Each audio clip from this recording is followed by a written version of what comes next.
ഇതെല്ലാം ഈറ്റുനോവിൻ്റെ ആരംഭം മാത്രമാണ്. അവർ നിങ്ങളെ പീഡനത്തിന് ഏൽപ്പിച്ചു കൊടുക്കും. അവർ നിങ്ങളെ വധിക്കും.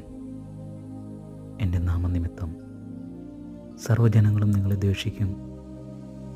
അനേകർ വിശ്വാസം ഉപേക്ഷിക്കുകയും പരസ്പരം ഒറ്റിക്കൊടുക്കുകയും ദ്വേഷിക്കുകയും ചെയ്യും.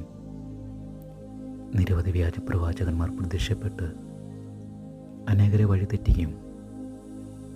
അധർമ്മം വർദ്ധിക്കുന്നതിനാൽ പലരുടെയും സ്നേഹം തണുത്തുപോകും. എന്നാൽ അവസാനം വരെ സഹിച്ചു നിൽക്കുന്നവൻ രക്ഷിക്കപ്പെടും. എല്ലാ ജനതകളുടെയും സാക്ഷ്യത്തിനായി രാജ്യത്തിൻ്റെ ഈ സുവിശേഷം ലോകമെങ്ങും പ്രസംഗിക്കപ്പെടും. അതിനുശേഷം അന്ത്യം ആഗതമാകും. കർത്താവേ, അങ്ങിൽ ഞാൻ വിശ്വസിക്കുന്നു. ആമേൻ.